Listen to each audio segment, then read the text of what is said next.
This past summer, we launched a very focused direction for Evangel moving forward. We emphasized that although our Sunday morning worship gatherings, like this one, are so important, still, 1 hour a week is not enough for us to truly grow in our faith as followers of Jesus. Sunday's not the end game anymore. And so we launched 3 cohorts. One of them was the hospitality experiment. Nick, Dawn, and their boys, and Beatrice were all part of that group, and we asked them to talk about their experience as part of the hospitality experiment.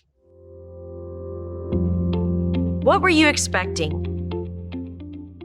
When I decided to jump in this group, I wanted to see how people can connect with their neighbor. I'm from Africa, from Cameroon. In our country, we just go in the houses without invitation. And I wanted to see how they connect here because it's different culture. Well, I think I had pretty high expectations because even before the hospitality experiment was a thing, this was something that we really felt God speaking to us about how we really needed to figure out what it meant to be present in our neighborhood and to actually love our neighbors. This was something that we had been talking and praying about even before this came up at Evangel. And so when it did, it was a no-brainer for us. It was like, we need to do this because this provides a place where we can have accountability as we think about this and as we try to practice it, and the opportunity to, I guess, get help with understanding what it actually could look like. One thing that, just to emphasize what she said, is really wanting to see other people's perspective on how being neighborly is. And for me, I always have an ulterior motive for trying things out like this because I am an introvert. And I was thinking to myself, I always want to put myself in those uncomfortable people situations because I know I can easily just be who I am and be sequestered from other people. But my hope was to be more bold in how I interact with people. Do you have a story to tell? One day you asked us just to use the how they call the Thanksgiving times, yes, and to go through people and just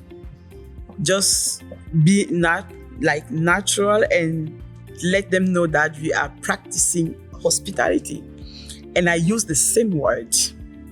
And I went to my neighbor and I knocked to the door and I say, hello, hi, my name is Beatrice. I'm 1 year here, your neighbor, and we are practicing hospitality.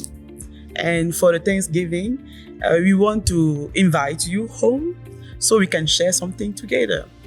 And we did that. I did that with my daughter. And we invite 4 of our neighbors. And all of them came. We were very surprised for that. And I remember one of my neighbor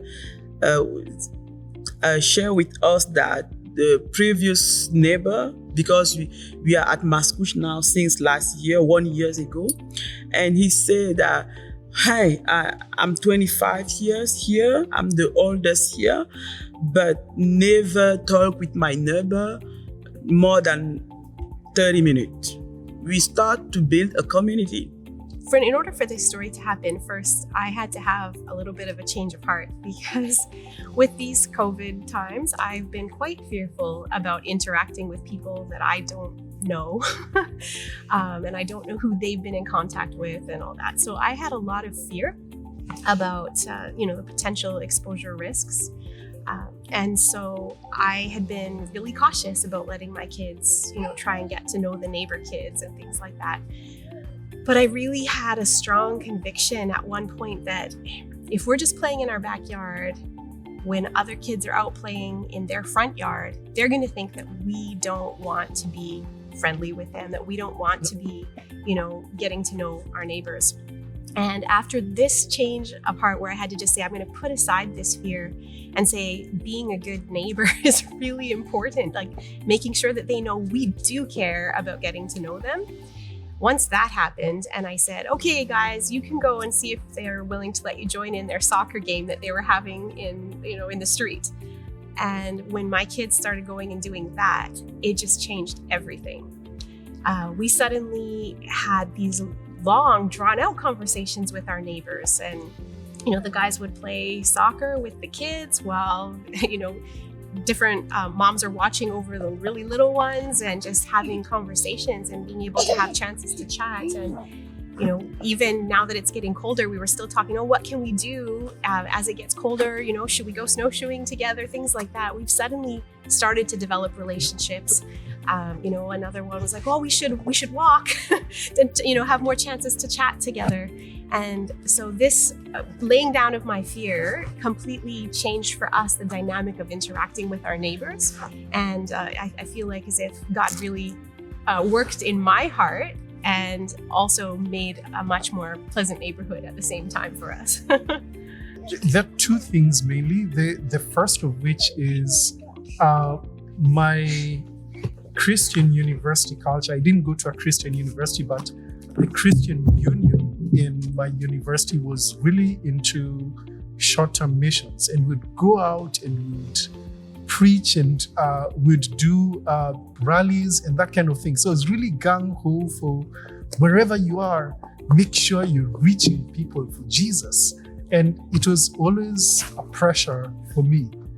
But coming into this cohort, that idea got somewhat changed. What our approach should be is love first, and don't make the relationships you're creating a project, but really just love these people.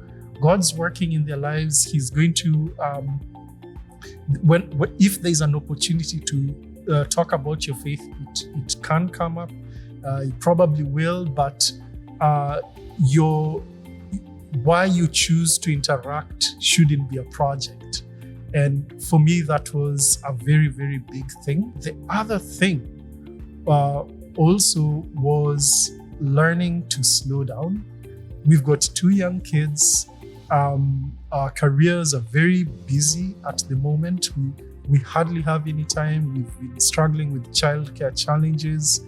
And my interactions with my neighbors in the recent past had been a bit hurried. I would be like, hey, I'm busy mowing the grass. I have no time to talk, because after mowing the grass, I've got to, go help my kid do his homework, or, do this other chore in the house. And it was really an eye-opener to realize, like, hey, yes, life might be busy, but make space for other people and slow down. Out of that came an interesting conversation where I introduced one neighbor to another, and they got this conversation going. And after they had that conversation, the one neighbor told me, hey, thank you for the introduction.